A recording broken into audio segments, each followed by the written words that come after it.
এদেশে প্রবেশের হাজারটি দরজা আছে, কিন্তু এখান থেকে বেরোনোর কোনো পথ নেই। রাজনীতির সঙ্গে ক্ষমতার সম্পর্ক, রাজনীতির সঙ্গে বিত্তের সম্পর্ক, রাজনীতির সঙ্গে মানুষের প্রবৃত্তির সম্পর্ক সবই কিন্তু কম বেশি বেরিয়ে পড়ছে তার এই বইয়ের মধ্য দিয়ে। যারা নন্দিত তাদের কথা বলার অনেক লোক আছে, কারণ এটা বলা সহজ, এটা সাধারণের কাজ। আমরা এই বৈচিত্র্যের মাঝে ঐক্য আনতে চাই। আমরা we want unity in diversity. আমরা বাংলাকে আমাদের জাত্যাভিমান নিয়ে আমাদের দেশকে পৃথিবীর সামনে মাথা তুলে দাঁড়াতে চাই।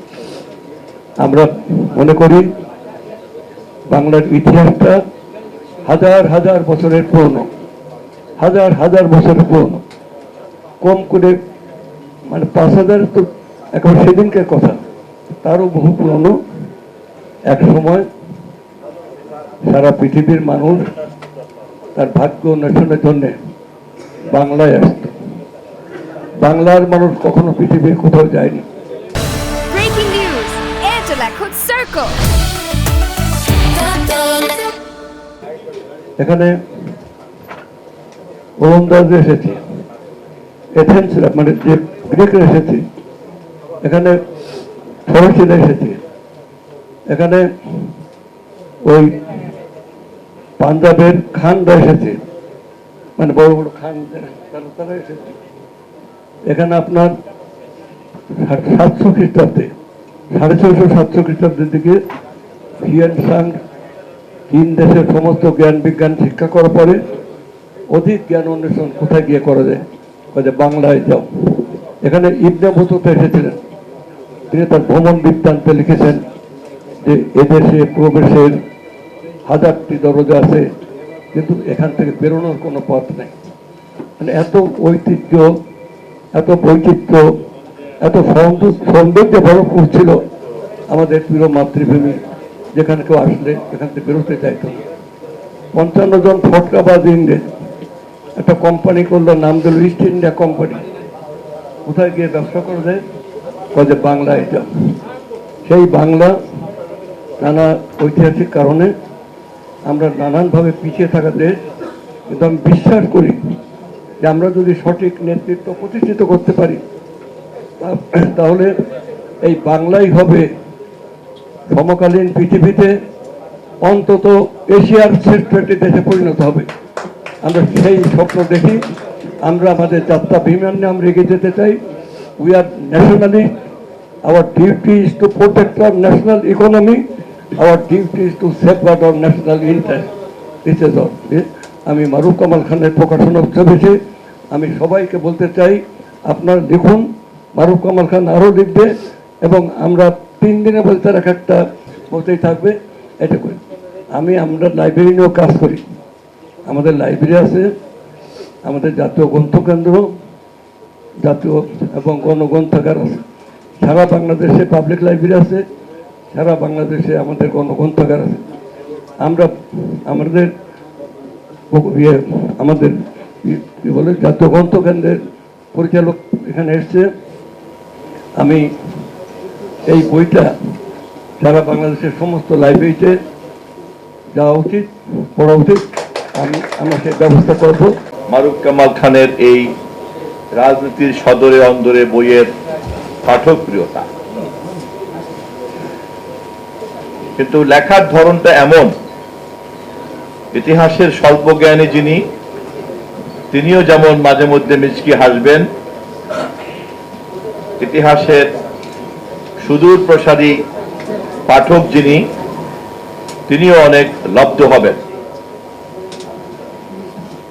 আমি মনে করি এই বইটা কেবল একটা সুখপাঠ্য নয়, এই বইটা রাজনৈতিক কর্মীদের জন্য অথবা সমাজ কর্মীদের জন্য অথবা সচেতন যে কোনো নাগরিকের জন্যই সংগ্রহে রাখার মতো একটা দলিল। আমি সেই কারণে আমাদের এই বইয়ের লেখককে আপনাদের সকলের করতালির মধ্য দিয়ে আরেকবার অভিনন্দন জানাতে চাই। বইটা পাঠ করলেই কম বেশি কিন্তু অনেক অনেক বিষয় বেরিয়ে পড়ে। সবচেয়ে গুরুত্বপূর্ণ যে বিষয়টি বেরিয়ে পড়ে তা হচ্ছে আমাদের রাজনৈতিক সংস্কৃতির যে প্রবাহমান ধারা, তার মধ্যে যে আঁকাবাঁকা জটিল পথ অতিক্রম করে যে রূপান্তরিত হচ্ছে, পরিবর্তিত হচ্ছে, বিবর্তিত হচ্ছে, তা কিন্তু বোঝা যায়। এবং রাজনীতির সঙ্গে ক্ষমতার সম্পর্ক, রাজনীতির সঙ্গে বিত্তের সম্পর্ক, রাজনীতির সঙ্গে মানুষের প্রবৃত্তির সম্পর্ক সবই কিন্তু কম বেশি বেরিয়ে পড়ছে তার এই বইয়ের মধ্য দিয়ে। বইয়ের ব্যাপ্তিকালও কম না, প্রায় স্বাধীনতা উত্তরকালের পরপর থেকেই চরিত্রগুলি সবই এখানে এসেছে। মহাভারতের পাঠক যারা আপনারা এখানে আছেন, অথবা ওডিসির পাঠক যারা এখানে আপনারা আছেন, তারা নিশ্চয়ই অভিজ্ঞ যে এই মহাকাব্যদ্বয়ের বিভিন্ন চরিত্রে মানব জগতের বিচিত্র বিচিত্র প্রবৃত্তিগুলিকে এক একটা চরিত্রের মধ্য দিয়ে উত্থাপন করা হয়েছে। মারুফ কামাল খান সচেতনভাবে হোক আর অবসচেতনভাবেই হোক, সদরে অন্দরের এই বই লিখতে গিয়ে যে সকল চরিত্রের তিনি সামনে নিয়ে এসেছেন, সেই সকল চরিত্রগুলিও বিভিন্ন বিক্ষিপ্ত বিচ্ছিন্ন ঘটনাগুলির মধ্য দিয়ে তেমন ধরনের প্রবৃত্তিগুলি সামনে বেরিয়ে এসেছে। তা যেমন কখনো কখনো সুকুমার বৃত্তি, কখনো কখনো তার বিপরীত। একজন রাজনৈতিক কর্মী হিসাবে আমি তার বইটিকে আগেই সংগ্রহ করেছিলাম। আজকের পর থেকে, এবারের এই অনুষ্ঠানে আমন্ত্রণ পাওয়ার পর থেকে যখন আরেকবার নাড়াচাড়া করতে গেলাম, তখন আমি এটাকে আরো যত্নের সঙ্গে আমার যে ছোট্ট একটু সংগ্রহশালা আছে সেখানে আমি এটাকে নতুন করে সংগ্রহের তালিকার মধ্যে যুক্ত করেছি। আমার কাছে মনে হয়েছে এর মধ্যেও বোঝার এবং শেখার বিষয় আছে। বেশ কিছু তথ্য আছে আমি পড়েছি যেটা আমি আগে নিজেও জানতাম না। যেমন এক জায়গায় উনি বলেছেন যে সোহরাওয়ার্দী সাহেব এই শাহবাগে একটা অনুষ্ঠানে এসছেন এবং তার সঙ্গে একজন অভিনেত্রী, খুব উদীয়মান তরুণী অভিনেত্রী, তার কাছাকাছি কোনো জায়গা নাই। এই সময়ে শেখ সাহেব আসলেন এবং এটাতে উনি খুব মনে কষ্ট পেলেন এবং বলতেছিলেন আর কি যে নেতা না হয়ে অভিনেতা হইলে বোধহয় ভালো হইতো। সোহরাওয়ার্দী সাহেব তাকে বললেন, তুই আবার নেতা হলি কবে? এই বইটা না পড়া পর্যন্ত এই ধরনের আরো অনেক বিষয় আছে যেটা আপনারা জানতে পারবেন না। আমি বিশ্বাস করি এসব বিষয় জানার আগ্রহ আছে আপনাদের। আমরা তো এমনি জেনারেলি জানি তাদের সম্পর্কে। দেখেন, আমার কাছে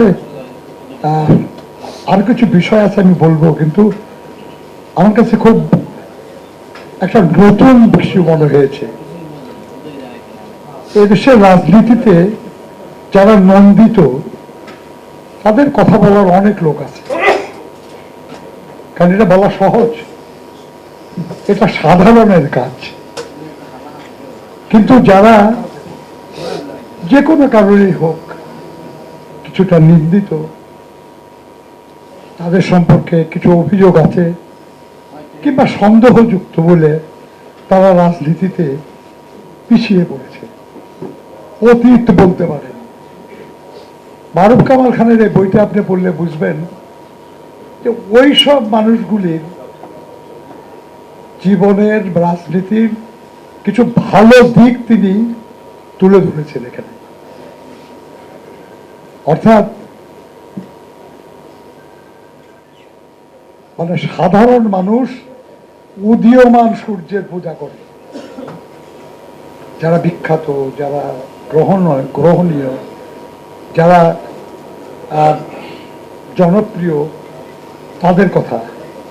কিন্তু যারা কিছুটা হলেও পিছিয়ে পড়েছে, কিছুটা রিজেক্টেড হয়েছে, কিন্তু তাদের মধ্যেও যে যোগ্যতা আছে, তাদেরও যে ইতিহাস আছে, তাদেরও যে অবদান আছে, এই বিষয়গুলি তুলে ধরার মধ্যে দিয়ে মারুফ কামাল খান প্রমাণ করেছেন যে তিনি সাধারণ না, তিনি অসাধারণ।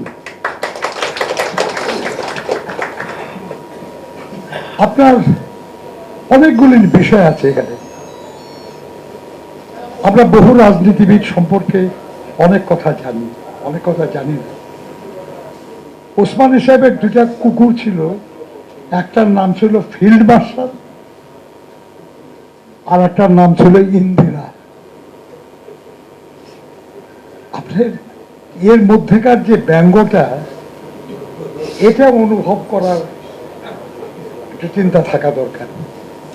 পাকিস্তান আমলে ফিল্ড মার্শাল আইয়ুব খান এবং পরবর্তী পর্যায়ে মুক্তিযুদ্ধের সময়ে আমাদের মুক্তিযুদ্ধের সর্বাধিনায়ক হওয়ার পরেও তিনি তৎকালীন ভারতীয় প্রধানমন্ত্রী সম্পর্কে কি ধারণা পোষণ করতেন? পাকিস্তানের president field marshal Mohammad Ayub Khan এবং ভারতের প্রধানমন্ত্রী শ্রীমতী ইন্দিরা গান্ধী। তার দুইটা কুকুরের নাম দিলেন উনি, ফিল্ড মার্শাল এবং ইন্দিরা। মনে হয় কি আপনাদের বিষয়টা জানার বিষয় না, এটা বোঝার বিষয় না? এই ধরনের অনেক কিছু আপনারা এই বইটা পড়লে পাবেন।